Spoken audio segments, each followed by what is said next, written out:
Hola, ¿cómo están todos? Buenas tardes. Los extrañé bastante el domingo pasado, pero supe que se quedaron en buenas manos y supe que Johnny lo hizo muy bien. Por ahí tengo... Sí lo hizo. No, supe que estuvo muy bien. Tuve oportunidad de escuchar el mensaje, nos lo grabaron y gracias, Johnny. ¿Dónde estás, Johnny? Donde quiera que estés. Donde quiera que estés, gracias. Qué padre, ¿no? El siempre contar no solamente con un respaldo, sino con nuevas voces que se estén levantando para también edificar a la iglesia. Ok, pues el día de hoy... Ay, Dios, perdón. Es que este microfonito trae un imán, que no se me olvide, que se me puede pegar el otro micro. El día de hoy es uno de esos mensajes. Traigo uno de esos mensajes. ¿De cuáles? De esos que luego uno no sabe si darlos o mejor darles 5 tips para soñar bonito en la vida. si darlo o mejor decir, no sé, 10 pasos para estar feliz ahora que tu hijo regresó a clases. No sé. Quiero iniciar una nueva serie con este mensaje que se llama Temible. El nombre de la nueva serie se llama Temible. Voy a subirle un poquito la luz aquí. ¿Por qué no me acompañas al Salmo 89, 6, por favor? Porque ¿quién en los cielos se igualará a Jehová? ¿Quién será semejante a Jehová entre los hijos de los potentados? Dios temible en la gran congregación de los santos y formidable sobre todos cuantos están alrededor de Él. Señor, gracias por este domingo. Yo te pido que nos hagas oídos activos, Dios, que hoy todo lo que podamos recibir sea rápidamente puesto por obra, Señor Jesús, que toda verdad que tú hables a nuestro corazón se ancle poderosamente en nuestra vida, amplíe nuestra realidad, amplíe nuestro conocimiento de ti, nos impulse y nos ayude a llegar contigo más lejos. Nos ayude en todo tiempo a conocerte más. En el nombre de Jesús. Amén. Y precisamente porque estábamos hablando en semanas anteriores acerca de conocer más a Dios, si ya sabemos que Él es el camino, la verdad y la vida, ¿a dónde me lleva ese camino, esa verdad y esa vida? A Él mismo, a un mayor conocimiento de Él. Y hablamos también acerca de el círculo dorado, ¿no? Estando en los caminos de Cristo no es suficiente estar conscientes del qué hay que hacer, para qué hay que hacerlo, sino por qué hacemos lo que hacemos. Y para desentrañar el significado y el porqué del porqué, creo que es muy importante entender un tema que no siempre estamos tan al tanto de, y es el tema del temor de Dios. Porque nuestro Dios bueno y misericordioso, tal cual lo conocemos, tiene muchas facetas y muchos matices en su carácter. Tiene muchos lados y normalmente tendemos a apegarnos nada más a cierto matiz, a cierta faceta de su carácter. Quizás si hoy les hiciera una encuesta a cada uno de ustedes y les preguntara, ¿qué es Dios para ustedes? Probablemente el 70, el 90% me dirían, Dios es amor. Y está bien, Dios es amor. Pero es cierto también, a través de recorrer muchas páginas de la Biblia, que nuestro Dios es un Dios temible. ¿Están de acuerdo? ¿Están conmigo? Es un Dios temible. ¿Temible a qué grado? ¿A tener miedo de Él? No. Es un Dios cuya gloria, cuya majestad hace que el salmista se pregunte, ¿quién puede ser como tú en el cielo? O sea, David obviamente no iba a comparar a Dios con nada que hubiera visto sus ojos, con nada que él hubiera podido presenciar en esta tierra. Así que entonces lo compara con lo que hay en los cielos. ¿Quién puede ser como tú? Nada. David se estaba dando cuenta de esta otra faceta oculta del carácter de Dios. Y hemos escuchado del amor de Dios, y hablar del amor de Dios es hermoso, y no me malentiendas, no es una doctrina o una cultura o un mensaje que se contraponga al amor de Dios. Pero nuestra fe es complementaria. Como luego dicen, necesitas 2 alas para que el ave vuele. Y una de esas alas es el amor de Dios. El amor de Dios nos envuelve, nos sostiene. Perdón, estoy cantando una canción. El amor de Dios nos revela un aspecto hermoso de su carácter, nos aleja del legalismo, nos aleja de la religiosidad. El amor de Dios es como un acelerador para nuestra vida. Decía Pablo que sin amor nada somos. Sin amor nada somos. La cosa más importante es el amor. Y el amor de Dios crea situaciones muy favorables en nuestra vida. Pero por el otro lado, esta otra ala no tan explorada de Dios, el temor de Dios, es algo que nos va a hacer entender y conocer a Dios de una manera que muy pocas personas en la historia han podido conocerlo. Porque nos daremos cuenta de que el temor de Dios realmente es lo que hace que se distinga a quienes siguen de lejos y a quienes realmente están enamorados hasta la obsesión con Dios. Pronto aprenderemos que no podemos realmente amar a Dios mientras no le temamos, y no temeremos apropiadamente a Dios mientras no le amemos. Y seguramente estás pensando, 1 Juan 4:18, el perfecto amor echa fuera el temor. No es esta clase de temor, porque una circunstancia desfavorable produce miedo, produce un temor a eso. Pero el temor de Dios solamente puede ser producido por un encuentro con la gloria y la majestad de Dios mismo. ¿Estamos de acuerdo? No es lo mismo. El temor de Dios es la llave hacia un conocimiento más profundo de su naturaleza. Quienes pudieron verle cara a cara eran hombres que realmente temían a Dios. Así que, ¿por qué no me acompañas a esta historia? Y vamos en nuestras Biblias a Éxodo 19. Y quiero hacer un pequeño preámbulo. El plan de Dios para la humanidad creo que nunca ha sido sorpresa. El plan de Dios está revelado claramente desde las primeras páginas de nuestra Biblia. Desde el principio de los tiempos, Dios ha querido caminar con el hombre en toda su gloria y majestad. ¿Sabes? Dios no puede alterar su sustancia. Dios es lo que es quien Él es.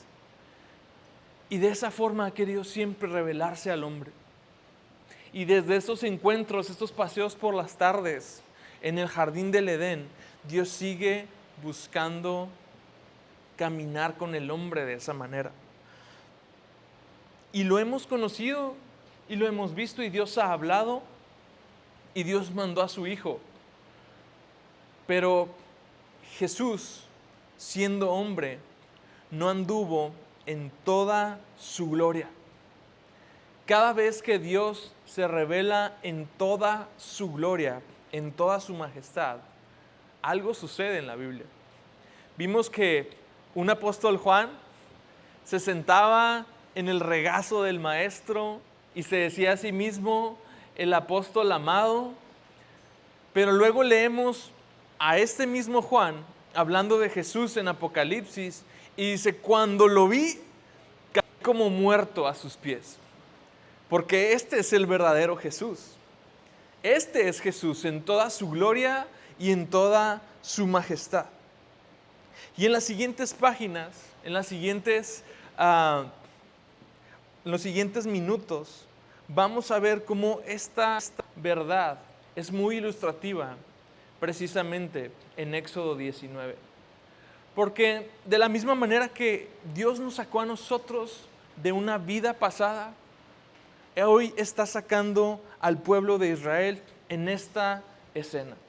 Y Dios sacando al pueblo de Israel es el perfecto tipo y sombra de por qué tú y yo fuimos sacados de un lugar oscuro, de un lugar de esclavitud, de un lugar lleno de ídolos, a un lugar en Él, a un lugar en su mesa. Y Éxodo 19 dice así: Moisés subió hacia Dios. 19:3, Moisés subió hacia Dios y el Señor lo llamó desde el monte y le dijo: así dirás a la casa de Jacob y anunciarás a los israelitas: ustedes han visto lo que he hecho a los egipcios y cómo los he tomado sobre alas de águila.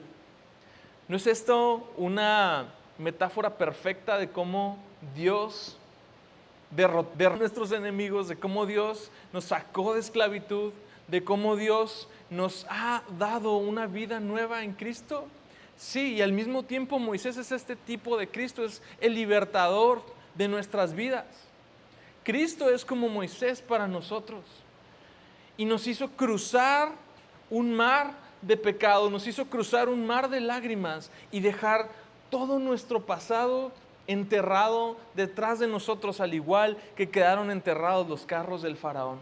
Al igual que todos esos egipcios quedaron sepultados para siempre y nunca más volvieron a saber de ellos, así está nuestro pasado. Pero ¿cuál fue el motivo, Dios? ¿Por qué me sacaste? ¿Por qué los sacaste a ellos en primer lugar? ¿Por la tierra prometida? No. La tierra prometida nunca fue el objetivo número uno del plan de Dios. Dios les dice: los he tomado sobre alas de águila y los he traído hacia mí. Y por esa razón tú y yo fuimos rescatados de ese Egipto en el cual vivíamos. Fuimos atraídos hacia Él y nada más hacia Él, no hacia una iglesia, no hacia una religión, no hacia un conjunto de prácticas. Fuimos atraídos hacia Él, hacia estar conectados a su persona, hacia contemplar su majestad, porque Dios desea replicar esto que se perdió en el huerto del Edén. Ahora pues, versículo 5, si en verdad escuchan mi voz y guardan mi pacto, serán mi especial tesoro entre todos los pueblos. Si en verdad escuchan mi voz y guardan mi pacto, porque mía es toda la tierra. Ustedes serán para mí un reino de sacerdotes y una nación santa. Estas son las palabras que dirás a los israelitas. Sabes, Dios no estaba jugando. Dios estaba buscando realmente con este pueblo hacer algo grande. Porque una vez que los atrajera hacia Él, el resultado de esta atracción sería que el pueblo tendría que responder en gran gratitud, en gran afecto y en un gran poder a todas las naciones, testificando lo que este Dios les había revelado de sí mismo. Y Dios no estaba pensando en una familia de sacerdotes. Aquí no está hablando de levitas. Está hablando de un reino de sacerdotes. Un reino de sacerdotes y una nación santa. ¿No es acaso el mismo plan para la iglesia? Como un reino de sacerdotes. Un reino. Jesús es un rey. Y al mismo tiempo nos ha llamado real sacerdocio. Nación santa, pueblo adquirido por Dios. ¿Ven cómo el plan sigue vigente? ¿Ven cómo el plan sigue estando ahí? Entonces, Moisés está consciente de cuál es el plan para Dios. Moisés lo sabe perfectamente, pero los israelitas no lo saben. Ellos siguen esperando a la tierra prometida. Ellos siguen esperando que esta promesa que se le había dado a Abraham se cumpla. Ellos esperan un premio. Ellos esperan algo físico. Pero cuando estudiamos qué era lo que le decía Moisés a Faraón, nunca le dijo Moisés a Faraón: deja salir a mi pueblo para llevarlos al nuevo territorio. Cuando lean esas partes se van a dar cuenta que Dios fue muy claro. Moisés, dile a Faraón que yo digo que deje salir a mi pueblo para que me adoren en el desierto. Para que me adoren en el desierto. Y una y otra vez Moisés repetía: deja salir a mi pueblo para que me adoren. Deja salir al pueblo para que me adoren. Estaba claro el plan de Dios. ¿Sabes por qué? Porque si ellos conocían a la tierra de la promesa antes que al dador de la promesa, entonces el pueblo se hubiera convertido en una nación idólatra. Esa misma tierra prometida donde fluían leche y miel se hubiera llenado de ídolos rápido, porque Dios conoce nuestro corazón. Y si Dios sabe si Dios nos pone por delante primero las promesas y si nos pone por delante primero los bienes, entonces nos vamos a convertir en un niño malcriado que solo busca a su papá por lo que puede recibir de él. Y si conocemos a Dios únicamente como un benefactor, entonces no le conocemos realmente. Porque Dios no es nada más un benefactor para nuestras vidas. Dios es algo mucho más profundo que eso. Entonces, Él, al igual que este nos atrae primeramente hacia Él. Buscad primeramente el reino de Dios. Y todo lo demás viene. Pero el foco de nuestra atención es Él. El objeto de nuestros afectos es Él. Imagínate si tú eres rico, inmensamente rico.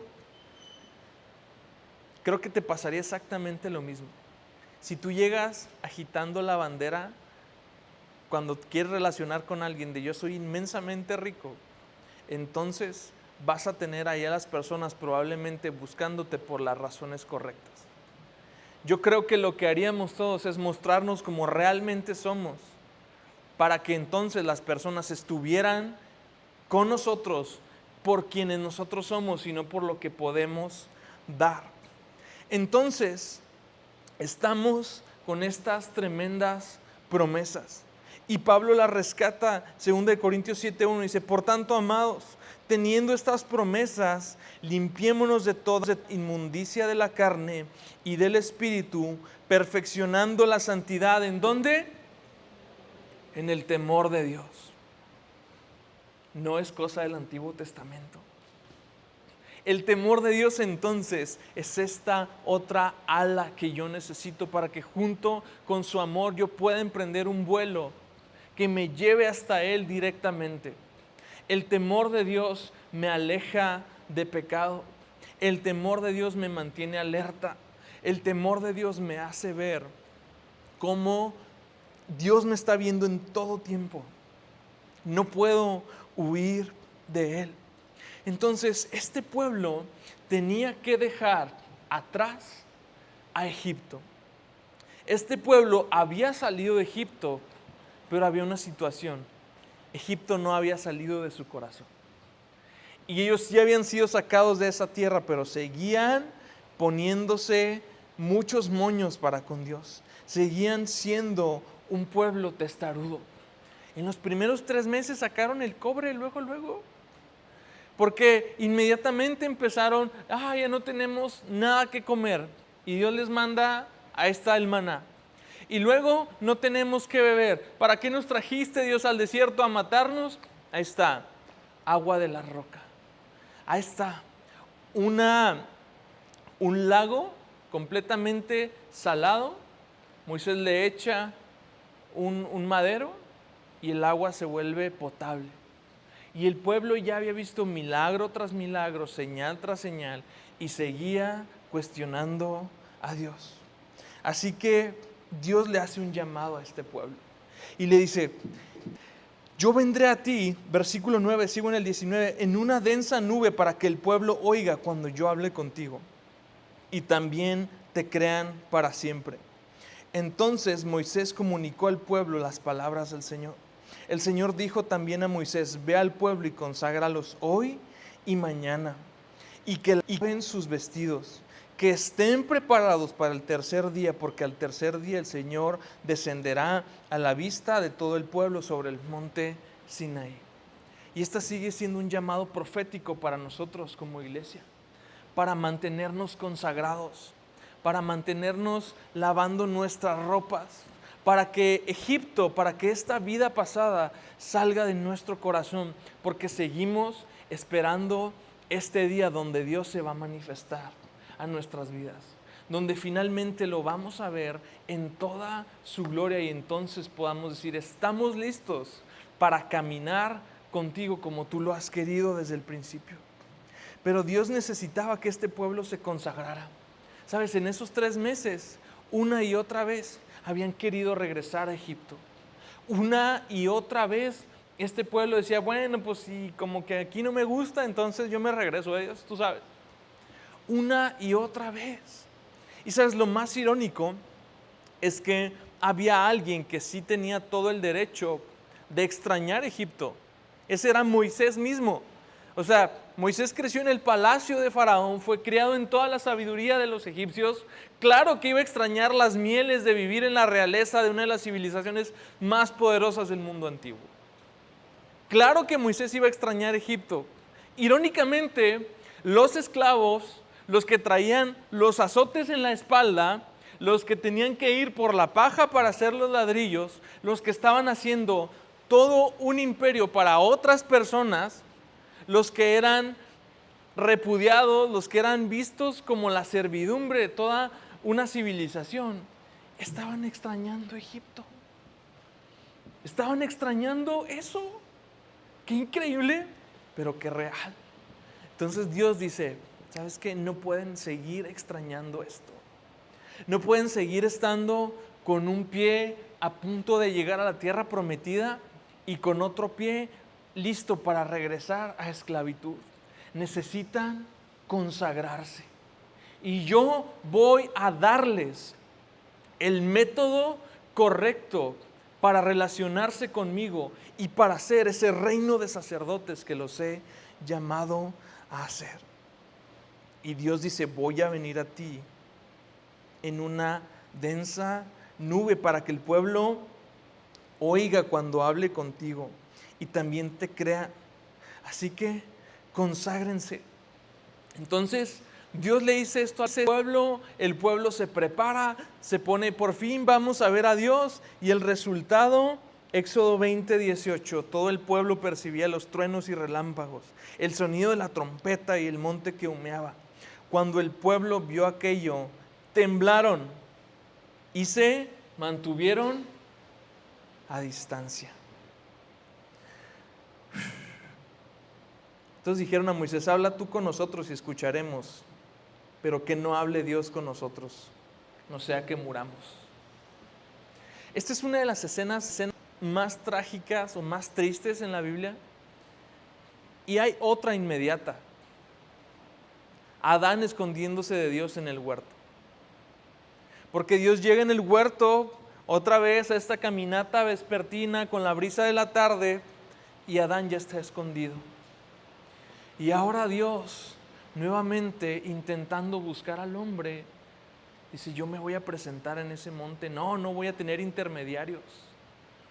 No voy a tener un linaje específico de sacerdotes. Yo les voy a hablar a ustedes. Ustedes serán mi pueblo, yo seré su Dios. Y el pueblo que había lavado sus ropas, pero que no había lavado su corazón, se aleja. No, Moisés, no. Habla tú. Nosotros no podemos con eso.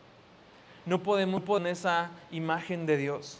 Y Moisés dice: no teman, porque Dios ha venido para ponerlos a prueba y para que su temor permanezca en ustedes, para que no pequen. Entonces Dios había decidido darles la receta perfecta, el tutorial más rápido y fácil para que ellos nunca se apartaran de Él. Yo me voy a presentar tal como soy para que este temor reverente los haga entonces seguirme. Y esto es la prueba de que ni aun Dios, presentándose en toda su majestad, forza al hombre a tener una relación con Él. Ni aun Dios puede forzarte. Lo podría hacer, pero nunca lo va a hacer. Entonces dice, yo les voy a dar este temor reverente para que ellos me sigan y así no van a pecar. No, el pueblo dice, no, no queremos. Qué irónico que Moisés le dice, no teman. Y al mismo tiempo le dice, Dios vino a mostrarse así para que su temor esté sobre ustedes. Es esa pequeña diferencia entre el miedo y el temor de Dios. Esa es esta pequeña gran diferencia. No teman, sí. Dios ha venido para que esta otra clase de temor reverente, este temor de Dios esté en sus corazones, así que se mantuvieron a distancia. Entonces, los que habían salido de Egipto no habían dejado salir Egipto de su corazón. ¿Sabes por qué Moisés no quería regresar? A pesar de que tenía todo para extrañar. O sea, Moisés pudo haberle pedido chance a Faraón, a decirle, oye, pues deja que mi mamá y mis hermanos se queden aquí, ¿no? Pues nomás son Aarón y María. Dales chance de que iban aquí en el palacio. Moisés pudo haber arreglado su estadía en Egipto. Pero Moisés tuvo un encuentro con la gloria de Dios en la zarza.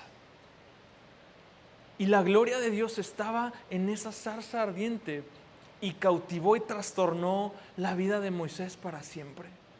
Y este solo encuentro con la gloria de Dios, hoy decía Moisés, aquí voy de nuevo.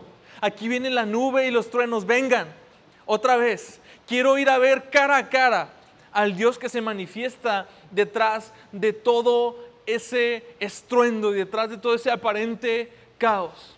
Y el pueblo que solamente conocía a Dios a través de sus milagros y a través de sus promesas, dice, no, sí, eso sí, que no me falle el maná, que no me fallen las codornices, que no me falle la nube y que no me falle la columna de fuego. Pero yo no quiero hablar con ese Dios. ¿Por qué pasa esto? Porque es muy fácil ocultar el pecado en una atmósfera de milagros. Es muy fácil ocultar la calidad de nuestra vida misma en una situación donde todo está aparentemente bien. La gloria de Dios revela todo lo que hay. Y a veces nuestro temor es que nuestro corazón sea expuesto tal cual es, tal cual está. ¿Te has preguntado si Jesús habita en luz inalcanzable? ¿Cómo es esto posible? ¿Qué estrella está delante de Él que provoca esta luz inalcanzable? Es su gloria misma. Es la gloria misma de Dios la que genera esta luz inalcanzable. En una fogata tú puedes ver sombras. En una explosión tú puedes seguir viendo sombras. La luz tan potente del sol puede seguir teniendo partes de oscuridad en el fuego del interior. Pero la luz de la gloria de Dios llena todo el universo y no deja que nada quede oculto a ello. Y eso es lo que muchas veces nos hace renuentes a ser expuestos ante Él. En esta literatura antigua, el temor y el amor se hallan relacionados con lealtad a un pacto. Temer a Dios es tener lealtad hacia Él. Por lo tanto, a sus palabras y por lo tanto al ser leales a Él, esto afecta nuestra voluntad, nuestras convicciones y nuestra conducta. Deuteronomio 5:28 nos dice otra parte. ¿Cuál es la perspectiva de Dios de esta situación? 5:29, me voy a adelantar, dice, oh, si ellos tuvieran tal corazón que me temieran. Oh, si ellos tuvieran tal corazón. Eso de que te quieres alejar, eso de que nomás de lejitos, es un pretexto para seguir viviendo con tu vida tal como está. Si tuvieras tal corazón que me temieras y guardaran siempre todos mis mandamientos para que les fuera bien a ellos y a sus hijos siempre. El temor de Dios es lo que nos hace no apartarnos hacia un lado ni hacia otro.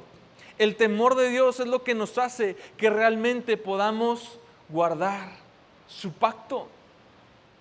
El temor de Dios nos mantiene siempre en una correcta relación con Él. Y por eso Moisés siempre conoció la voluntad de Dios. Por eso Moisés siempre conoció sus caminos. Moisés conoció sus planes. Moisés platicó con Él. Moisés lo pudo ver cara a cara. Por tan solo tener temor reverente. Mientras el pueblo deambulaba en el desierto, se quejaron constantemente. ¿Y qué les pasó? Murieron ahí. Moisés no llegó a la tierra prometida, se equivocó, pero al menos tuvo la oportunidad de hacerlo. Dios le dijo, vete, pero yo no voy. Moisés le dijo, no, si tú no vas, yo no voy, yo me quiero quedar contigo. Moisés era feliz en el calor del desierto, si la presencia de Dios estaba con él, porque él lo había conocido.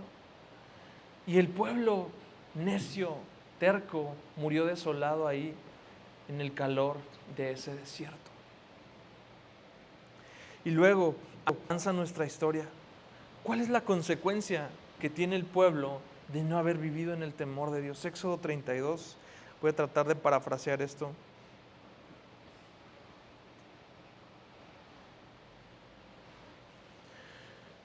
Éxodo 32 nos cuenta la historia del becerro de oro. Y resulta que Moisés, después de ver a Dios, se queda 40 días y 40 noches contemplando su gloria en el monte. Mientras tanto, Dios le había dicho a Aarón, ve con Moisés. Y Aarón no va con Moisés. Moisés baja, les da las tablas de la ley y luego Moisés regresa porque Dios le sigue dando instrucciones y Aarón se queda ahí con el pueblo. Entonces, Moisés sigue recibiendo instrucciones de parte de Dios. El pueblo ya tenía sus 10 mandamientos en este momento. Y de pronto, otra vez, a ver, las señales. A ver, ¿dónde está este hombre que me sacó? Sí, yo sé que está en la montaña, pero yo necesito verlo aquí.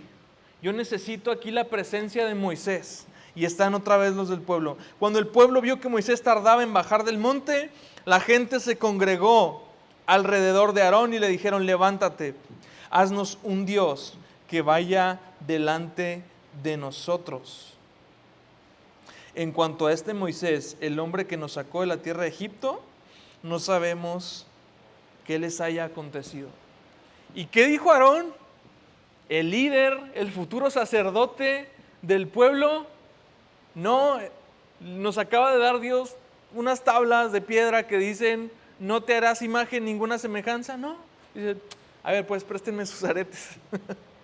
Saquen aretes de oro todos y ahorita les voy a hacer algo chido. Porque cuando un líder está más en la búsqueda de satisfacer al pueblo, que es estar en la búsqueda de la presencia de Dios, va a terminar dándole al pueblo lo que el pueblo quiere en vez de lo que Dios quiere que el pueblo tenga. Y Aarón es rápido y les hace su becerro de oro. Entonces todo el pueblo se quitó los pendientes de oro que tenían en las orejas. Estoy en el versículo 3. Los tomó de sus manos, estoy en el 4, y les dio forma con un buril, como con un cincel, e hizo de ellos un becerro de fundición. Y ellos dijeron, este es tu Dios, Israel, que te ha sacado de la tierra de Egipto. La palabra clave aquí es Elohim. Y Elohim es normalmente utilizado tanto para el Dios del cielo también como para dioses falsos. Entonces, dices, ok, están dando por hecho que este es un falso Dios. No pasa nada, tenemos que seguirlo en contexto. Pero en el versículo 5 es muy claro. Cuando Aarón vio esto, edificó un altar delante del becerro y Aarón hizo una proclama y dijo, mañana será fiesta para el Señor. ¿Se fijan que dice Señor con mayúsculas? Porque en el original es Yahvé. Ese becerro era Dios para ellos. No era un Dios, era Dios. Y ellos estaban reunidos en torno sí a Dios, en torno sí al que los había sacado de la tierra de Egipto. No estaban dejando de reconocer su favor, no estaban dejando de reconocer sus bendiciones. Nada más habían cambiado su gloria. Nada más habían inventado una idea acerca de Dios. La habían hecho un becerro de oro y así había quedado. ¿Sabes lo que más me indigna? Indignación santa. Que Dios le dice a Moisés: oye, el pueblo ya la está regando, bájate rápido a ver qué arreglas. Le dice así, esa es la versión Manuel habla hoy. Se baja y le dice: Aarón, pues te dejé a cargo, ¿qué hiciste?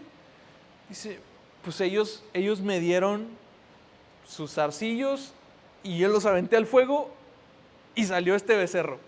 Literal, no quiero detenerme a leer tanto. Si salió el becerro.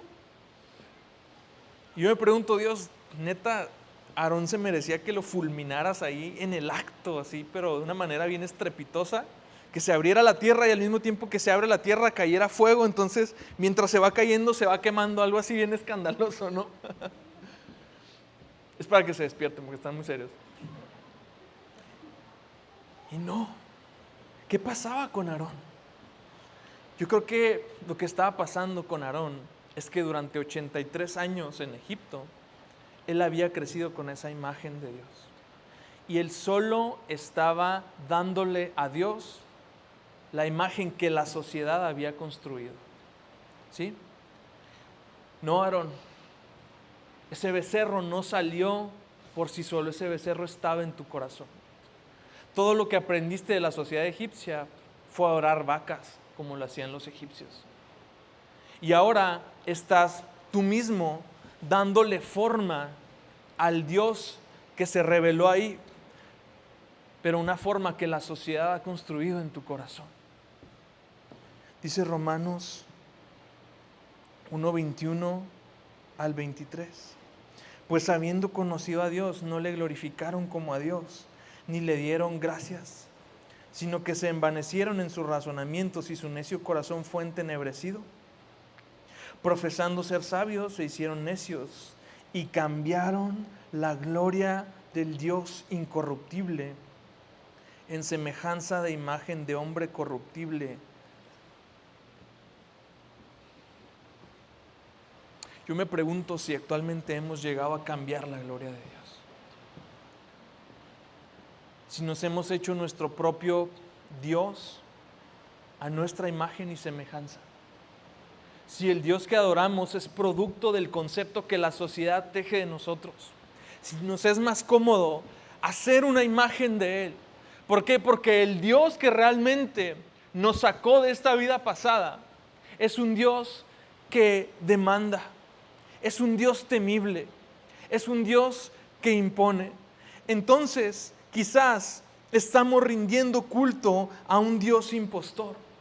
Uno que hemos hecho con nuestras propias manos, uno que no demanda sumisión, uno que no demanda recibir la gloria de vida, uno que podamos ignorar cuando se nos antoje. Porque esto es lo que era ese becerro. Y lo más triste es que cuando la iglesia reduce la gloria de Dios, la iglesia se vuelve carnal. Y que a veces hemos servido a Dios en la imagen que nosotros nos hemos creado. Porque cuando Moisés se baja, Josué le dice: oye, ¿qué estará pasando? Se escuchan gritos y mucho estruendo. ¿Estará pasando algo malo? Y Moisés dice: no son gritos, son cantos y son instrumentos. Porque le habían hecho todo un servicio dominical al becerrito.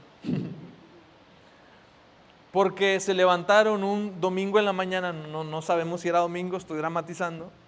Se levantaron un domingo en la mañana e hicieron un servicio, sí, a Yahvé, ese Yahvé, el becerro, el que no habla, el que nada más está ahí, no el que impone, no el que está en la cima del monte Sinaí, con estruendos y voz de trompeta y nubes y relámpagos. No, ellos hicieron el propio Dios a su imagen. Y este es el Dios que ellos estaban adorando.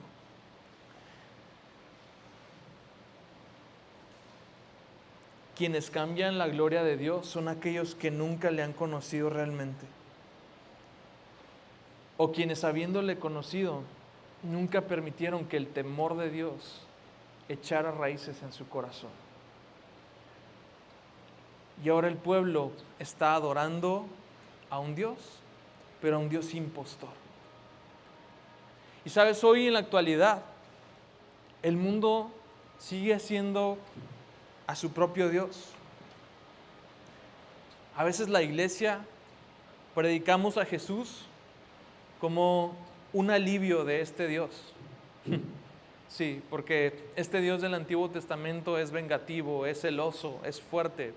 Entonces Jesús viene y es chido y es revolucionario, librepensador, hippie.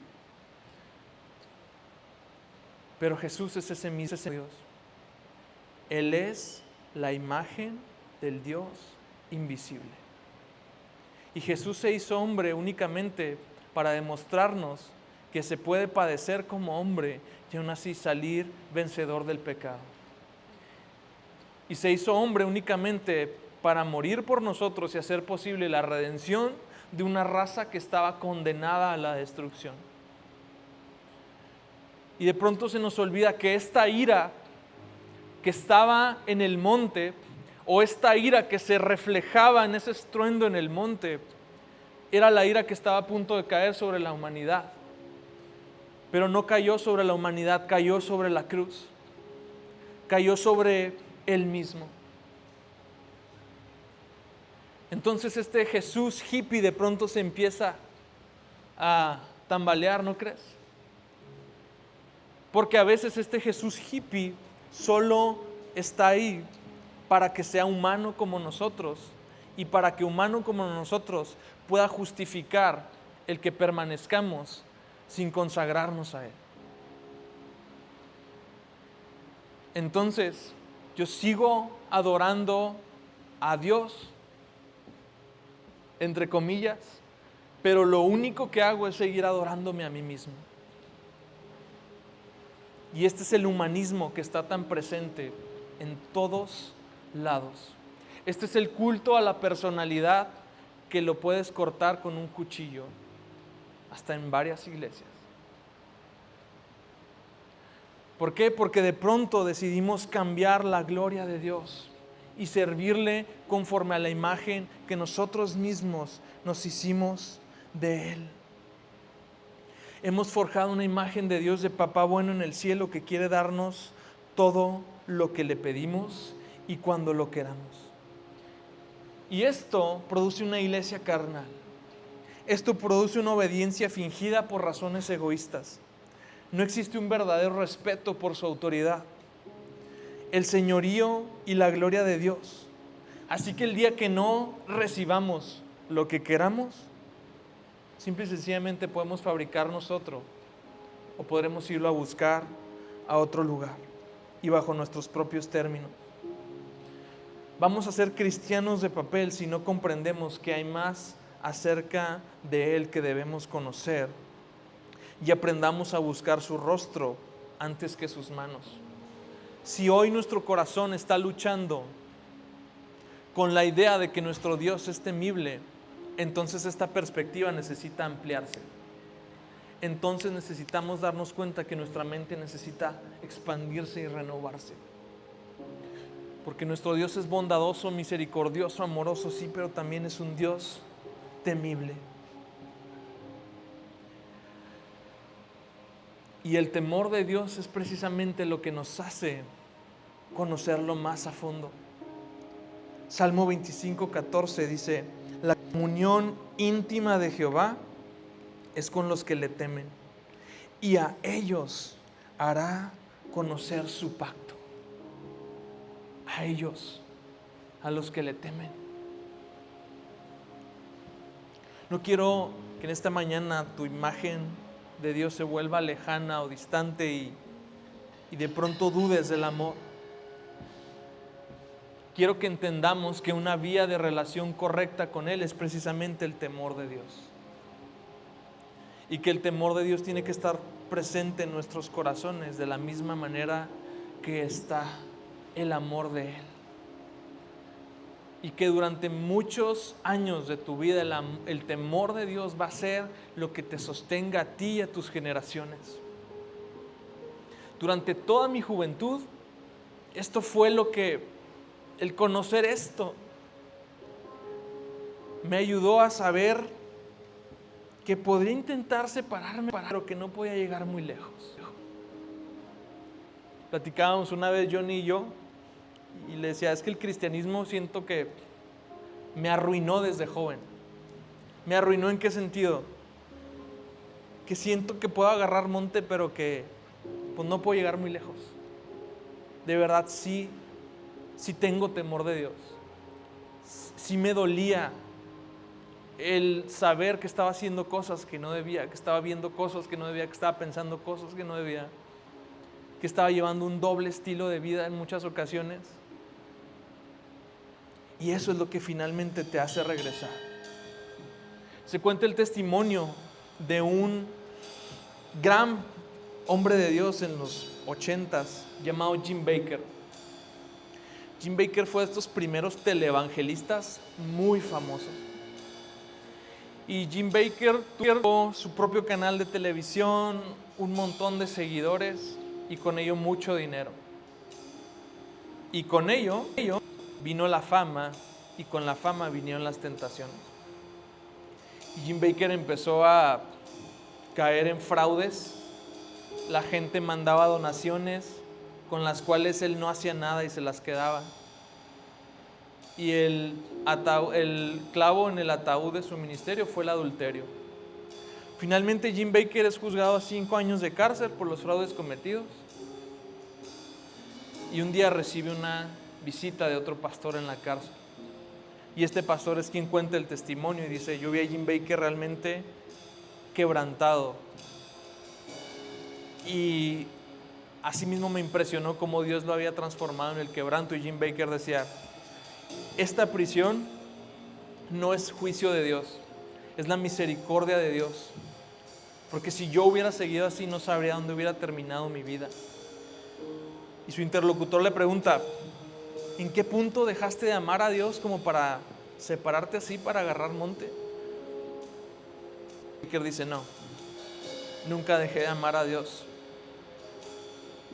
Oye, pero ¿y el adulterio y esas cosas?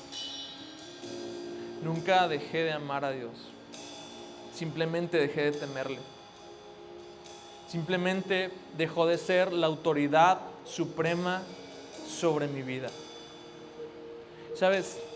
Todos estamos a 2 o 3 decisiones de que nuestra vida tome un curso que no debe. Y es el temor de Dios los que nos va a mantener con el norte directo hacia Él. ¿Por qué no te pones de pie y en una oración sincera y transparente abrimos nuestro corazón y le decimos, Señor, cambia mi perspectiva? Porque yo necesito ver estos otros aspectos de carácter que quizás me estaba rehusando. Porque tener un Dios misericordioso es bueno, porque tener un Dios amoroso es bueno, pero tener un Dios temible a veces no va con lo que la sociedad modela, a veces no va con lo que yo mismo me he modelado acerca de ti. Dios restaura un temor reverente en los corazones de cada uno de nosotros. Dios, vuélvenos otra vez a respetar tu nombre, a respetar todo lo que implica, Dios, tu presencia, lo que tú haces. Dios, hoy queremos que tu temor se instale en nosotros para que nos libre de pecar. Hoy queremos, Señor Jesús, que esta comunión íntima sea restaurada a través del temor de Dios. Hoy queremos conocer tu pacto, porque sabemos que eres un Dios temible. Dios, Estamos hartos de buscar tus manos. Estamos hartos de buscar únicamente lo que podemos recibir de ti. Llévanos a buscar tu rostro. Llévanos a buscar tu gloria por encima de los demás. No queremos alejarnos. No queremos permanecer distantes. Porque lo que va a ser el temor de Dios en tu vida es realmente acercarte más a Él.